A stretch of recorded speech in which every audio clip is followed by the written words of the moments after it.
Parks bring many of our favorite stories to life. But sometimes the magic is interrupted when things malfunction and break down. It just happens.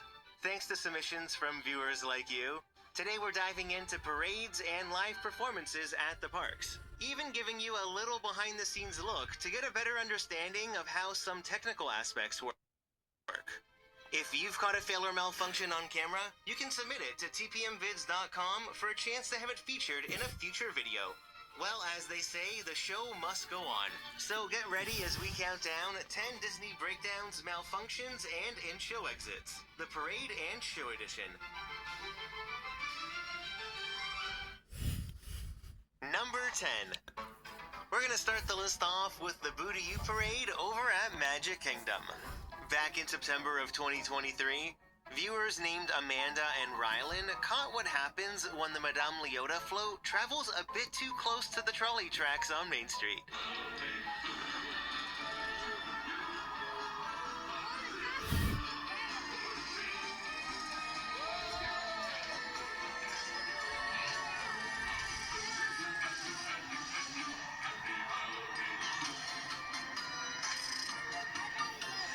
You even see the moment the wheels made it into the tracks, and then once the driver tried to steer it to the right, it just got stuck. This float in particular has very narrow wheels, so when it goes down Main Street, it needs to stay either to the right or left of the tracks. Now, it wasn't long before reinforcement ran onto the scene. It was really wedged in there, and in this footage from David, you can see about 5 or 6 cast members trying to push it. They were at it for a good 2 minutes, but it was not budging. So that's when they called in major reinforcement. Within about 5 minutes of getting stuck, the tow truck was on the scene.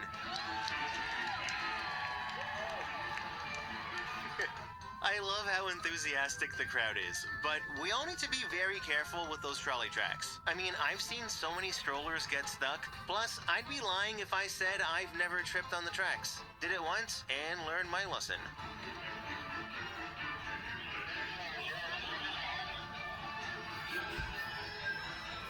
Now, usually the float is towed down the rest of the parade route, only here they just pull it to the side. The rest of the floats went around it, and then all the ground performers were told to stop doing choreography. Once the parade was finished, the float was able to travel down Main Street on its own, but this here is the beauty of live performances. Anything can go wrong, and you just gotta roll with the punches. Now, before I move on, I just want to let you all know that I've opened a new merch shop with Fourth Wall. Some old favorites have returned, but I also designed a bunch of new prints like the e-ticket energy and rope drop athlete tees. Until November 15th, you can use code TPM10 for 10% off your entire order. Plus, there is free shipping on orders $75 or more. The link to the store is down below, or you can find it on the TPM Vids website. Number 9. The characters from The Incredibles have appeared in many Disney parks riding their hovercrafts. Mrs. Incredible always gives 1,000%. Well, back in 2022, a viewer named Chloe was at the Walt Disney Studios park in Paris and caught Mr. Incredible needing a little help. Mr. Incredible's broke. Oh, this is getting embarrassing.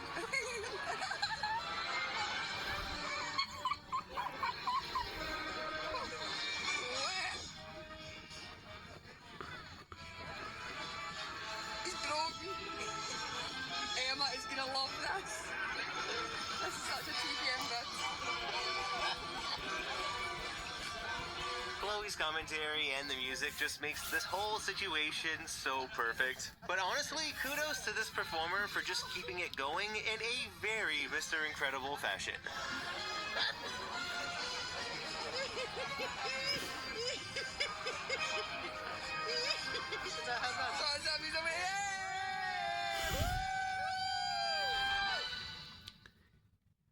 Number 8. This next one takes us over to Disneyland during Wondrous Journeys. It's pretty awesome getting to see Baymax fly over Sleeping Beauty Castle, but watch what happens in this submission from a viewer named Stacy.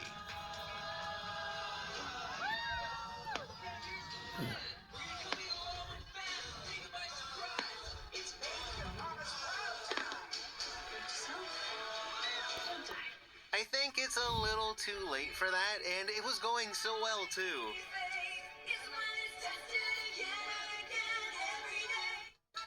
Unlike the Blue Fairy or Tinkerbell, Baymax is not a live performer.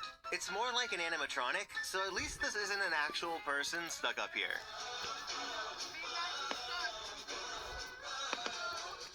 Yeah, that's a dead Baymax. I've watched the show before where Baymax doesn't even appear, but I've never seen the mechanical trolley malfunction like this. If you're not familiar with the sequence, this is what should be happening.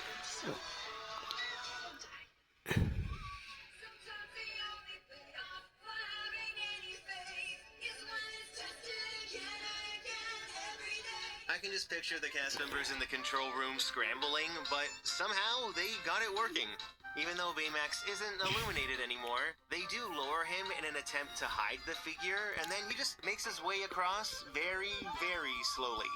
You wouldn't even know he was there. Number 7. The whirly units in the Main Street Electrical Parade are truly Disney icons, and they just happen to be the stars of this next segment. Everything you're about to see is from the parade's run at Disneyland in 2022, starting off with this submission from Kiri. Look at things not working. Look at things not working.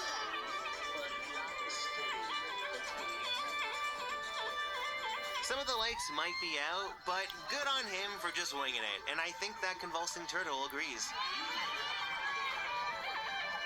They're great, aren't they?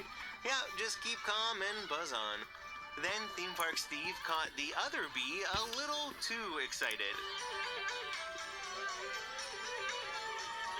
Oh, and there goes its wing. Really opening himself up to everyone.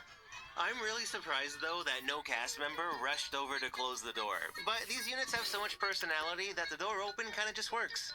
Back when the parade returned to Walt Disney World in 2010, Disney released a behind-the-scenes video that shows exactly how they work. What I'm sitting on right here is a whirly drive unit. These are the drive units that are inside the 6 bugs in the Alice in Wonderland unit. They let you bring your bug to life, and you can drive him forward, and you can drive him backwards, and you can spin him in a circle. As you can see, the mechanics are pretty straightforward, but that doesn't stop them from malfunctioning, like here in this clip from Tyler.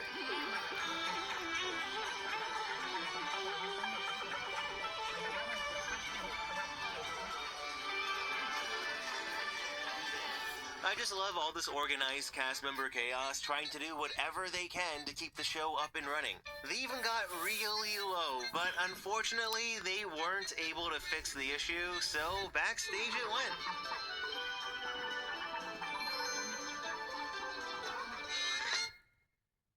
Number 6. The stunts in the Indiana Jones Epic Stunt Spectacular are as epic as it gets. Right after Indy escapes the falling axeman sequence, he runs right up those stairs to retrieve the idol. Usually the skull doors that conceal the giant boulder don't open until Indy takes the idol, but a viewer named Alexis caught this malfunction.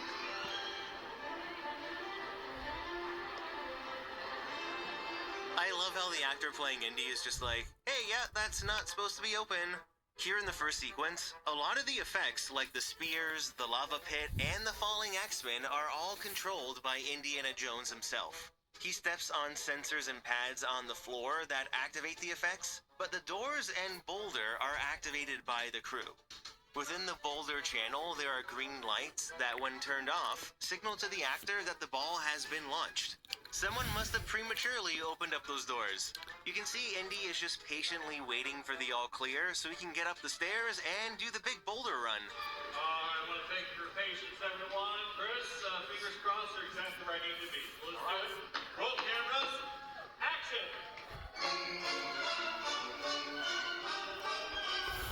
And just like that, the show goes on.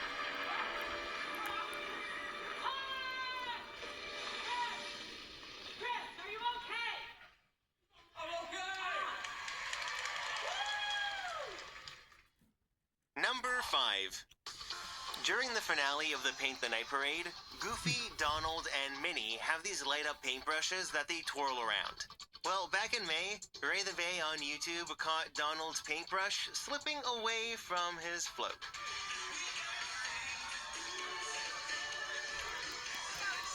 Now, what's about to happen is something that you should never do.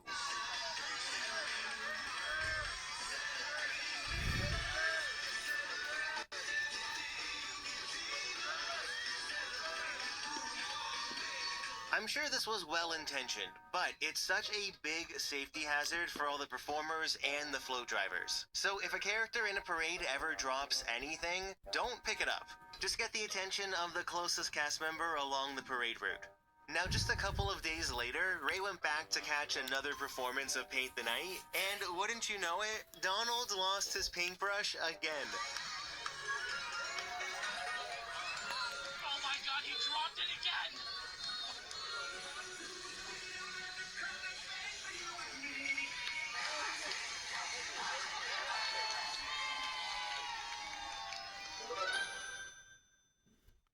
Number 4. Whether you're watching Fantasmic at Disneyland or Hollywood Studios, the show has so many iconic moments. Aside from the finale, one of my favorites is Mickey shooting the fireworks from his gloves. Usually the effect goes off without a hitch, but there are many times when it doesn't go to plan. Sometimes only one finger fires, and this is something that many viewers have caught over the years.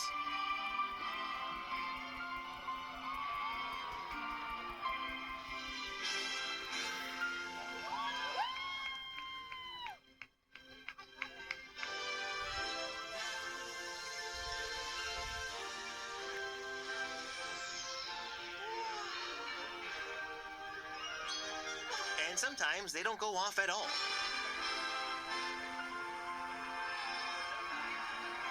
Understanding how the effect works allows you to realize why a malfunction like this could happen.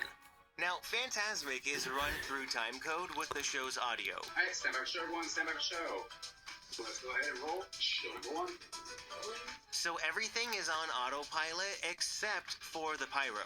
Someone has to have their hand on a button to allow the pyro to fire at the appropriate timecode. Then, when it comes to Mickey's fingers, a former Fantasmic tech on Reddit said that Mickey has shunts in the glove that are pressed, and then the cue is activated from the control booth. These are a pair of real Fantasmic Mickey gloves from Disneyland that were put up for auction. You can see there's a longer metal tube in the index finger, and before each performance, the pyro crew loads it with fireworks. Then you see that small red pouch on Mickey's right hip? Well, I'm 99% sure that's the transmitter pack that powers the pyro. And then right here, you can see a wire. That would connect the index finger fireworks to the transmitter, and then once Mickey presses the shunt, the cast member in the control booth can activate the cue. It all has to be timed just right, so there are a number of variables that could cause this pyro malfunction. Number 3. As soon as a Disney parade steps off onto the parade route, cast members backstage are on standby with tow trucks just in case a float breaks down. We saw it earlier with Mickey's Boo-to-You parade, but many of you have caught floats getting towed. So let's start off with a submission from Adrian during Mickey's Halloween Celebration Parade at Disneyland Paris.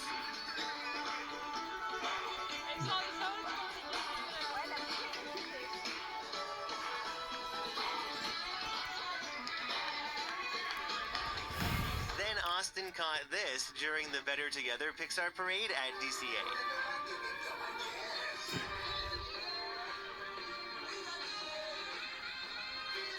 And here in this submission from Brad during Magic Happens at Disneyland, the float didn't even make it on stage before breaking down backstage and had to be towed the entire parade route.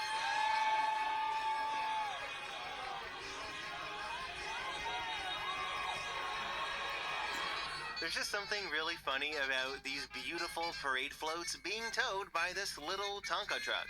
The vibes just don't match.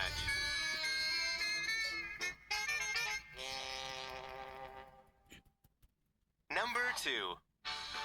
Festival of Fantasy at Magic Kingdom ends with Mickey and Minnie in the hot air balloon. But on March 23rd, 2025, Virginia caught this.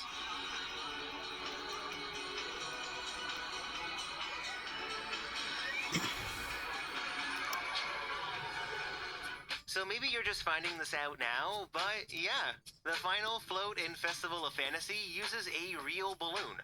And it's not the first time it's deflated on stage. Back in March of 2022, Nick at Magical News Live caught the balloon deflate and then it filled back up again.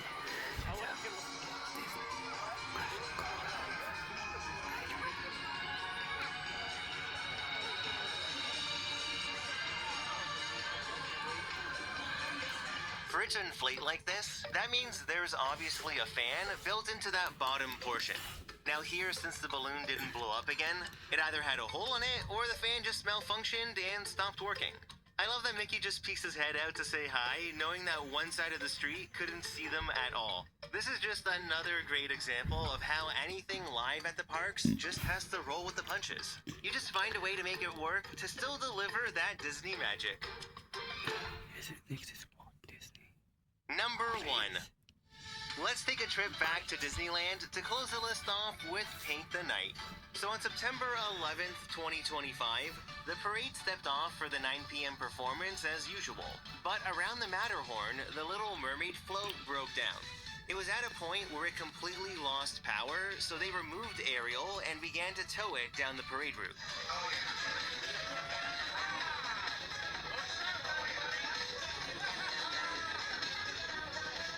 Once it approached the front of Tomorrowland, the tow truck stopped, and that's when it began to smoke. A viewer named Kendall caught it all on camera as it was turning out to be a pretty serious situation.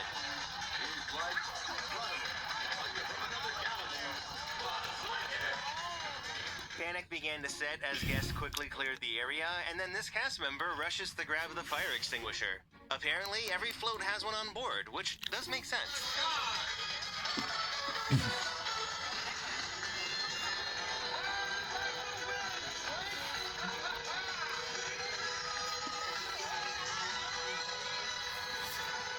There was quite a bit of smoke, and the rest of the floats had to go around the Adventureland side of the hub to get down Main Street. Initially, it was reported that a fire broke out, but Disney later confirmed that the smoke was caused by an issue with the brakes. Thankfully, there weren't any injuries, and they were able to get the situation under control. Once the final float passed, the Little Mermaid did its tow of shame down Main Street, and by the next day, it was back in the parade like usual. So, have you ever experienced a malfunction or breakdown at the Disney parks? What was that experience like? I'd love to know. Leave a comment down below to start a conversation, and don't forget to hit that like button if you enjoyed the video.